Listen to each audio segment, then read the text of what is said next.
జోలపాలెం బస్సులు చూస్తున్నాం వెనకైనా అక్కడికి జోలపాలెం బస్సులు చూస్తున్నాం. ప్రస్తుతం కిష్కిందపాలెం ప్రయాణం చేస్తుంది.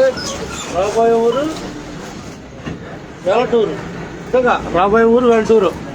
బస్సు ఎక్కిన వాళ్ళకి ధన్యవాదాలు. ఎక్కడికి ఇమ్మంటారు? వెలటూరు ఇమ్మంటారు మీకు? ఇక్కడ వెలటూరేనా? అట్టగే ఎక్కేనా ఎక్కుతాడు. ఎక్కడ పోతాడు? ఎక్కేనా ఎడపోడు. అదిగో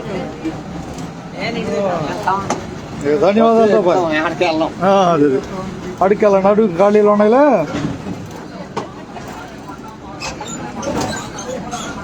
జోలపాలెం బస్సు వెల్టూరుకి 10 నిమిషాల్లో వచ్చింది.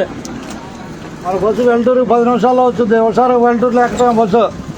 ప్రయాణికులు వెల్టూరులో ఎక్కడమే హుషారుగా. అంతేగా ఉన్నదున్నట్టే అందరికీ ధన్యవాదాలు. కిష్కిందపాలెంలో నడక బస్సు ఎక్కువ సరిగా. ధన్యవాదాలు కిష్కిందపాలెంకి. అంతేగా ఆనాలి. అంటే హుషారుగా ఉంటుంది. అంటే హుషారుగా ఉంటుంది. పట్టుకోండి. ఇదేగా వెళ్తూరు. ఎక్కడికి ఇమ్మంటారు తిక్కటం? అట్టగా కిష్కిందపాలెంలో ఎక్కారు. ఆయనకి ఇచ్చేద్దాం. ధన్యవాదాలు కిష్కిందపాలెంకి ధన్యవాదాలు.